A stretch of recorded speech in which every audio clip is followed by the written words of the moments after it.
Hi, I'm Ted Flyshaker. And I'm Ivan Howard. My name is Aaron Goldenshoe. Hi, I'm Alex Shapiro. Hi, my name is Kelly. Hi, my name is Lisa Graves. And we're husband and husband. On a really good day anyway. And asking me questions off camera is my fiance, Brian Kidman. Hi. And we're supposed to tell a little about our first experience with the temple. Well, I grew up there because my grandma Fanny was always a member of Berlow, and my other grandma, Grandma Gertrude, and her husband were members of Adath Israel. So I kind of am a product of a merger. Yes, you are. My very first experience was when I came to my first service, and people just knocked themselves out to have me sit with them, and that was impressive. I've been a part of the temple for as long as I can remember. My family has been involved my whole life.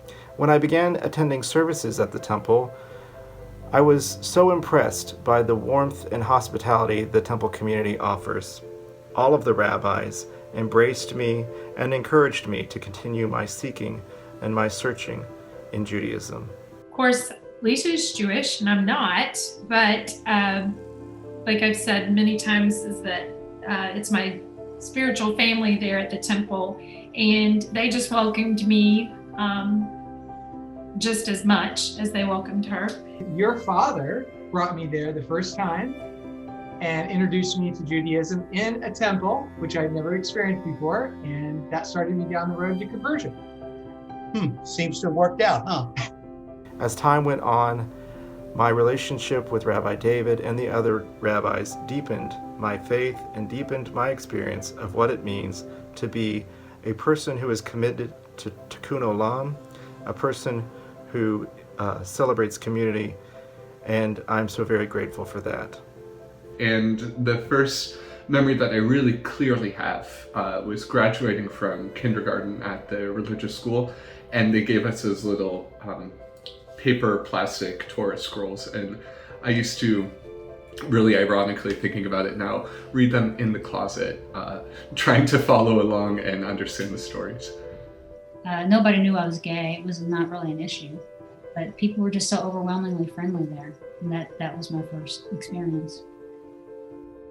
When I think about how I found myself on the road to coming out, one of the most important figures that was there was Rabbi Nadia Saritsky, who was a rabbi at the temple about 10 years ago. And she encouraged me to find my independence and to realize that I could write my own story.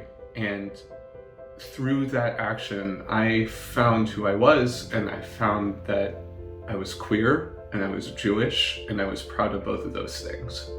Kelly and I got married when it first became legal in Indiana. I said, let's go out and get married that very day because, I'm sure they would close the window, which they did. So we ran out at 8 o'clock in the morning in our nicest clothes and got married at the courthouse. And I told Rabbi Gelia, and she said, oh, would you all come and light the candles, candles and Kiddush? I said, sure, that's okay. And I didn't really think anything about it. And so we get there and we did the candles and Kiddush, and then Rabbi Gelia says, and by the way, Lisa and Kelly got married, legally, and the entire congregation broke out in applause. And I'm not talking just nice little claps, and some people stood up and they hooted and hollered and everything. Some of these people we didn't even know. I've never experienced support like that and love like that in a religion, in any community ever in my life. Pride at the temple means that I do not have to check my identity at the door, that I no longer have to deny who I am because of religious prescriptions. We're treated like normal couples. But we're not normal. We're normal. We're normally crazy. But anyway. We're just accepted as who we are. We're another family who joined the congregation, and I just really appreciate that. I am a queer person, and at the temple, I can bring my whole self. Rabbi David knocks himself out. He is more supportive than any gay person I've ever met. The temple is not a place that will love you in spite of what your story is. The temple's a place that will love you because of your story. And that's a really beautiful thing.